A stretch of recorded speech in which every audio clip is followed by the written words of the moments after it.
चलो दोस्तों, इसके पिछले वाले वीडियो में हम लोग एसएससी का पार्ट 1 पढ़ चुके थे। मतलब उसमें भी मैंने आपको लगभग 10 क्वेश्चन सॉल्व करवा दिया था। आज हम लोग उसके बाद आगे बढ़ेंगे। देखिए, इसके बाद में हम लोग क्वेश्चन देख रहे हैं कि यहाँ पर देखिए किताब में वो क्वेश्चन है एसएससी का, जो इंपॉर्टेंट क्वेश्चन आपके एग्जाम में पूछे जाते हैं, उन सारे क्वेश्चन को जरा सा हम लोग देखते हैं। देखिए, इसमें अब क्वेश्चन दिया है, आपको बताना ही है कि निम्नलिखित में से जो दिए गए हैं उसमें से 3 विकल्प दिया गया है, ठीक है ना। उसे चुनिए जो अन्य 3 विकल्पों में से भिन्न है। मतलब ऐसा आपको इसमें विकल्प चुनना है जो 3 विकल्प में से भिन्न है, मतलब एक ही ऑप्शन सही होगा। यानी 3 गो विकल्प सही है जिसमें से एक विकल्प क्या है, गलत है। देख सकते हैं, जैसे देखिए 42 से 49 7 गो बढ़ा है, 35 से 62, इसमें आगे कितना बढ़ गया, इसमें 27 गो लगभग बढ़ चुका है, ठीक है। और यहाँ पर 63 से 28 से 21 हो गया। तो इसमें अगर देखेंगे बी को छोड़कर और सब में देखते हैं 7-7 वो बढ़ा है, 7-7 वो घटा है। इसका मतलब सबसे अलग विकल्प कौन सा हो जा रहा है, आपका बी सही हो जाएगा। यानी यहाँ पर आपको ऑप्शन कौन सा सही हो जाएगा, बी सही हो जाएगा। तो ऐसा क्वेश्चन एसएससी में देता है, कोई भारी नहीं देता है। अगला क्वेश्चन आपको ये दिया है कि बताना है इनमें से सही विकल्प 3 को दिया है, इसमें से आपको सही विकल्प चुन के आपको बता देना है कि कौन सा विकल्प आपका सही होगा। तो अब आप बताइए, जैसे बोले इंजीनियर, विद्यालय, वकील, डॉक्टर, ये बताना है कि इनमें 3 विकल्प आपको दिया है, उसमें से एक विकल्प आपको क्या करना है, चुन लेना है। एक विकल्प को आपको जवाब देना है, ठीक है। तो बताइए इनमें से सबसे अलग कौन है। 3 विकल्प सेम है लेकिन एक अलग है। जैसे इंजीनियर हो गया, विद्यालय हो गया, वकील हो गया, डॉक्टर हो गया। इंजीनियर भी आदमी हो गया, वकील भी आदमी हो गया, डॉक्टर भी आदमी हो गया। क्या विद्यालय आदमी होता नहीं? इन तीनों में से सबसे अलग कौन है, आपका विद्यालय है। अगला क्वेश्चन देखिए, अगला भी बताना है इनमें से कौन सा मतलब सही है। तो इसको समझने वाली बात है। SRPQ, ध्यान दीजिए, PQRS, YUV, यहाँ पर समझते हैं थोड़ा सा। इस लाइन में एक बोल क्या रहा है, 4 ऑप्शन है, इसमें से एक जो अलग है उसको आपको चुन लेना है। तो हम लोग थोड़ा सा इसको पकड़ते हैं। FGHIKLMNT, देखो यहाँ पे एक चीज तो समझ में आ रही है। देखिए यहाँ पर इस ऑप्शन नहीं देखते हैं PQRS, पहले अंतिम वाला 2 अक्षर PQ फिर RS। यहाँ देखते हैं FGHI, यहाँ देखते हैं KLMN। तो यहाँ पर देखने के बाद अंतिम वाला 2 अक्षर से पीछे वाला 2 अक्षर लाइन बाय लाइन आ जा रहा है। लेकिन इसमें अगर देखते हैं तो T के बाद क्या आएगा, U आएगा, तो V दिया है। इसका मतलब सबसे अलग ऑप्शन आपका कौन सा सही हो जाएगा, B सही हो जाएगा। तो समझने वाली बात ही सब आती है किसमें, एसएससी में। ध्यान दीजिएगा। जैसे अगला क्वेश्चन है कि 14 नंबर, ये थोड़ा सा और दिमाग लगाने वाला क्वेश्चन है। ये बोला है कि 6 व्यक्ति वृत्ताकार बैठे हैं, जे जो है ना N और O के सामने है। ध्यान देते हैं, जे जो है वो किसके के बीच में है, N और O के बीच में है। जे देखो हाई जोन जे आपका है, यहाँ पर 6 में ग्राफ में दर्शा चुका हूँ। जे जो है ये वाला N और O के बीच में, देख सकते हैं। जे ये जो जे है आपका N और किसके बीच में, O के बीच में है। आगे बता रहा है कि जे जो है वो N और O के बीच में स्थित है और L N के निकटवर्ती सीट पर नहीं है। और जो L है वो N के निकटवर्ती सीट पर नहीं है। मतलब N के बगल में कोई और है, उसके बाद L है, लेकिन N के बगल में N नहीं है। तो मान लिया गया कि N के बगल में कौन है, K है, उसके बाद आपका कौन सा है, L है, ठीक है ना। कौन है, L है। फिर आगे बोला तो K के सम्मुख कौन बैठा हुआ है, K के सम्मुख कौन बैठा हुआ है, K के सम्मुख कौन बैठ, समझिए एक बार और क्वेश्चन समझिए। देखो 6 वृत्ताकार व्यक्ति बैठे हैं, J N O के बीच में बैठा है, N M के सामने है। मतलब N जो है ना, N ये किसके सामने आ जा रहा है, M के सामने। देख सकते हैं N किसके सामने, M के सामने आ जा रही है। L N के किसी निकटवर्ती सीट पर नहीं बैठा है। मतलब L जो है ना N के निकट नहीं बैठा है। L जो है वो N के निकट नहीं बैठा हुआ है। यानी L के बगल में कोई और होगा, N नहीं होगा, ठीक है ना। तो उसके बगल में कौन ले लिया गया, K ले लिया गया। तो बताना है K के सम्मुख कौन बैठा होगा। तो आप ग्राफ को देख सकते हैं कि N और O के बीच में बोल रहा था J, N के सामने बोल रहा था M, और साथ में बोल रहा था कि L जो है ना L जो है ना वो N के निकटवर्ती सीट पर नहीं है। L निकटवर्ती सीट के नजदीक नहीं है। इसका मतलब यहाँ पर K ले लेंगे जो हमें निकालना है। तो K के देख सकते हैं सम्मुख कौन आ रहा है, आपका O आ जा रहा है। तो ऑप्शन आपका कौन सा सही हो जाएगा, B आपका ऑप्शन यहाँ पर सही हो जाएगा। मैंने इसको कैसे बनाया, कुछ नहीं किया। देखो अगर सिंपल से यहाँ पर मैं आपको समझाने की कोशिश कर, देखो ये वृत्ताकार पट है, ठीक है ना। इसमें आपको पहले प्रश्न बोल दिया है कि N और O के बीच में कौन है, J है। तो मान लेते हैं यहाँ पर ये N है, और मान लेते हैं यहाँ पर ये क्या है, O है। इसके बीच में हमारा क्या दे दिया है, J दे दिया है, ठीक है ना। N के सामने बोल रहा है, N के सामने जो है ना वो है M है, ठीक है।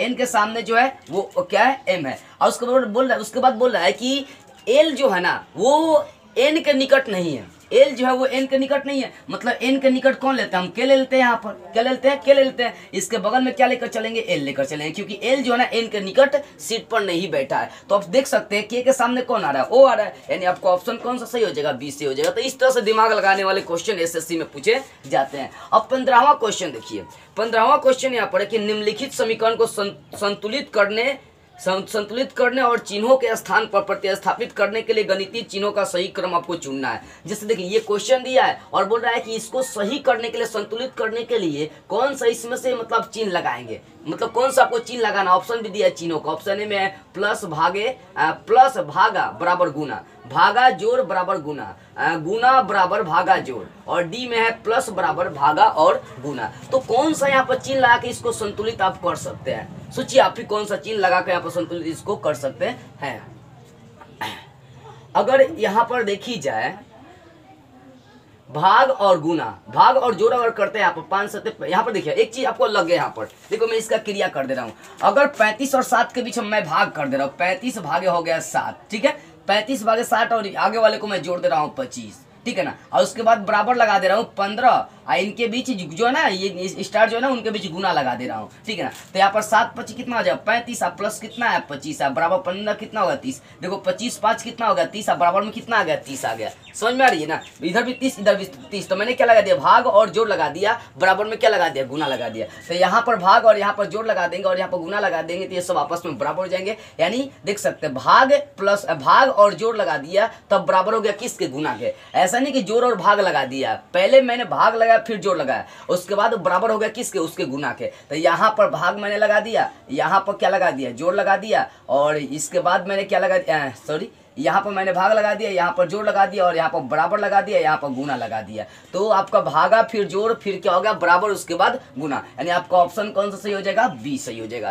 तो इसी तरह के क्वेश्चन एसएससी में पूछे जाते हैं। चलिए इसका और भी हम लोग क्वेश्चन देखते हैं। देखिए क्वेश्चन, अब आगे क्वेश्चन बोल रहा है आपका 16 नंबर क्वेश्चन देते हैं कि कुछ समीकरण आपको एक विशेष प्रणाली के आधार पर हल किए गए हैं, उसी आधार पर अनुत्तरित समीकरण का सही उत्तर आपको देना है, ठीक है ना। जैसे देखिए कुछ समीकरण आपको दिया गया, विशेष प्रणाली पर इसको सजा दिया गया, तो उसी आधार पर आपको एक क्वेश्चन भी दिया गया, उसका जवाब देना है। बोले कि यदि 7 गुना 9 गुना 6 गुना 5 बराबर 5 गुना 7 गुना 4 गुना 3 है, तो बताना है कि 8 गुना 4 गुना 14 गुना 12 बराबर क्या होगा। देखो पहले तो जो प्रणाली दिया उसको यदि आप समझेंगे तभी जाकर आपका प्रश्न हल होगा। तो प्रणाली को पहले आपको समझना क्या होता है, फर्ज बनता है, इसलिए इस प्रणाली को समझिए सबसे पहले। देखिए दिया यहाँ पर कि 7 गुना 9 गुना 6 गुना 5, आप बराबर दे दिया है 5 गुना 7 गुना 4 गुना 3। अगर समझी जाए यहाँ पर देखिए 7 में से 2 घटा दिया 5 आ गया, 9 में से 2 घटा दिया है 7 आ गया, 6 में से 2 घटा दिया 4 आ गया, और 5 में से 2 घटा दिया है 3 आ गया। देखिए प्रत्येक अक्षर में 2 घटाकर एक एक अक्षर इधर वाला क्या किया, प्राप्त कर लिया।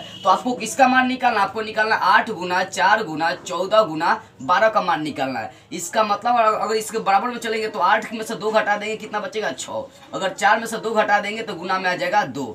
आगे बढ़ते हैं, यदि 14 में से हम 2 घटा देंगे तो कितना आ जाएगा 12 आ जाएगा। फिर आगे बढ़ते हैं, अगर 12 में से 2 घटा देंगे तो कितना आ जाएगा 10, यानी 6 गुना 2 गुना 12 गुना 10। इस प्रणाली के अनुसार अगर हम लोग लेकर चलते हैं, क्योंकि 7 गुना 9 गुना 6 गुना 5 था, तो मैंने देखिए 7 में से 2 घटा दिया 5, 9 में से 2 घटा दिया 7, 6 में से 2 घटा दिया 4, 5 में से 2 घटा दिया 3, इन सभी में से 2 घटाने पर इसका अगला अक्षर क्या हो जा रहा है, प्राप्त हो जा रहा है। तो इन सभी में से हमने क्या किया, 2 अक्षर घटा के प्राप्त कर लिया, तो क्या आ गया 6 गुना 2 गुना 12 गुना 10 आ गया। देखो 6 गुना 2 गुना 12 गुना 10, 6 गुना 2 गुना 12 गुना 10, आपका ऑप्शन कौन सा सही हो जाएगा, सी सही हो जाएगा। तो एसएससी में यही सब क्वेश्चन आते हैं। अगला क्वेश्चन देखिए 17 नंबर क्वेश्चन क्या है।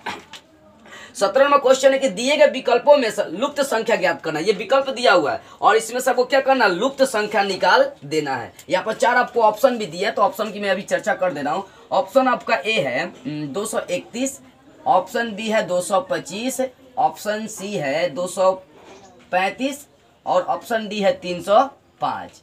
ये मतलब आपको 4 ऑप्शन दिए, भाई इसमें बताना है कि जो लुप्त संख्या आपको निकालना। देख सकते हैं ना 121, 156, 105, 145, 187, 126, अगला 115, 190, उसके बाद वाट लगा दिया। ये जो लुप्त संख्या ये निकालना है। एक चीज आप समझिए, इन दोनों का अंतर कर रहे हैं तो अगला संख्या कुछ ना कुछ गुना करने और प्राप्त हो जाएगी। 156 में से 121 घटाइए, देखिए 156 में से 121 घटाएंगे, 121 घटाएंगे तो 35 आएगा। आप 35 में 3 से गुना कर दे रहे हैं। इनको मैं क्या कर रहा हूँ, इनको मैं घटा दे रहा हूँ, इनका मैं क्या कर रहा हूँ, घटा अंतर निकाल दे रहा हूँ, और जो अंतर आ रहा है उसमें किससे गुना कर दे रहा हूँ 3 से, तो आपका 105 आ जाएगा, ठीक है ना। 121 यानी 156 में से 121 घटाइए तो आपको 35 बचेगा, 35 में 3 से गुना कर दीजिए, आपका 105 आ जाएगा। अगला समझिए, 187 में से अगर 145 हम घटा देते हैं तो आपका यहाँ पर बचेगा 4 2 6 42 लगभग बचेगा आपका। 187 में से 145 घटाएंगे तो 42 बचेगा, 42 में 3 से गुना कर दे रहे हैं तो 126 आपका आ जा रहा है। मतलब क्या, इन दोनों का अंतर निकाल के इसमें 3 से गुना कर दे रहे हैं तो ये अगला संख्या प्राप्त हो जा रही है।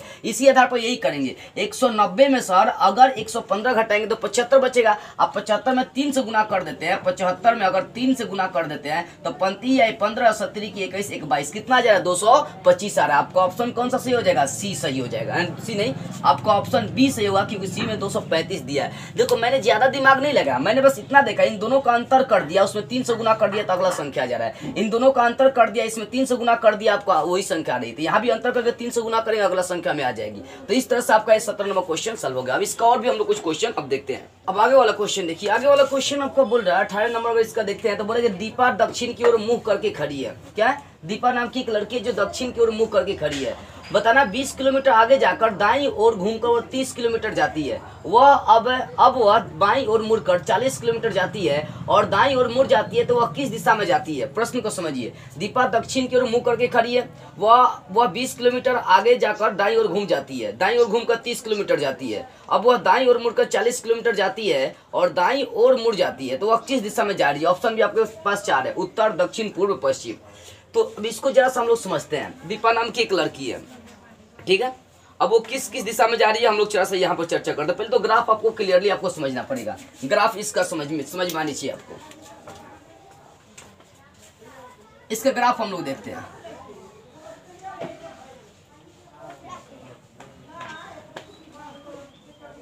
इसका ग्राफ देखिए, आपका इसमें क्या पड़ता है, इधर आपका पूर्व पड़ता है, मतलब इधर आपका पूरब पड़ता है, ईस्ट वेस्ट।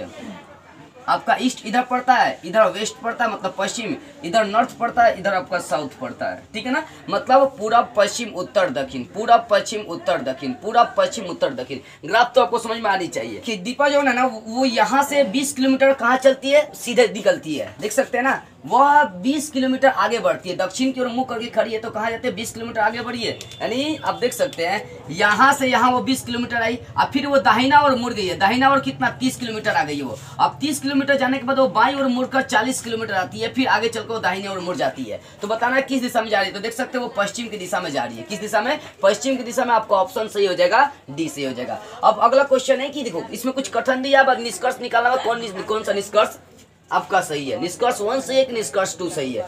जैसे पहला कथन है सभी पेंसिलें, मतलब सभी पेंसिलें पटरियां और सभी पटरियां स्टेशन है, ठीक है ना। सभी पेंसिलें पटरियां हैं और सभी पटरियां स्टेशन है। अब यहाँ से 2 निष्कर्ष निकाला गया है। निष्कर्ष 1 की सभी स्टेशन पटरियां हैं और यहाँ पर कुछ स्टेशन ही पेंसिलें हैं। देखो यहाँ पर दोनों में से कौन सा निष्कर्ष सही है आपको बताना है। जैसे ऑप्शन ए है 1 और 2 दोनों निष्कर्ष सही है, ऑप्शन बी है न तो 1 न तो 2 निष्कर्ष सही है, ऑप्शन सी है कि 1 निष्कर्ष सही है और ऑप्शन डी दूसरा का निष्कर्ष सही है। तो अगर समझी जाए निष्कर्ष को, सभी स्टेशन पेंसिलें हैं, जितना भी स्टेशन है, मतलब कहने का मतलब देखो जितना भी वहाँ पर पटरी बिछा गया बोला है कि वो सब स्टेशन हो गया। तो जरूरी नहीं कि जितना भी मतलब पटरी जहाँ तक गया आपका ट्रेन वहाँ पर लाइन बन आपका स्टेशन ही बनाया जाएगा, नहीं, स्टेशन कुछ ही जगह बनाई जाती है। तो इसका मतलब सभी स्टेशन पेंसिल नहीं होगा, निष्कर्ष 1 गलत हो जाएगा। और अगला देखते हैं निष्कर्ष 2, कुछ स्टेशन पेंसिलें, हाँ जी कुछ स्टेशन ही पेंसिलें रहती है, मतलब कहीं जगह ही कुछ दूरी पर ही स्टेशन बनाई जाती है जहाँ पर लोग उतरते हैं, ठीक है ना। तो आपका निष्कर्ष कौन सा सही हो जाएगा, आपका निष्कर्ष 2 सही हो जाएगा। तो आपका ऑप्शन कौन सा सही हो जाएगा, डी में आपका निष्कर्ष 2 दिया है। तो इस तरह के क्वेश्चन में थोड़ा सा हम लोग को दिमाग लगाना पड़ता है। तो इस तरह से आपका अभी तक देखी जाए तो एसएससी का दूसरा का पार्ट क्लियर हो गया। तो बस आज की इस वीडियो में इतना ही, अगले वीडियो में हम लोग इसके अगले वाले पार्ट को लेकर फिर मिलेंगे।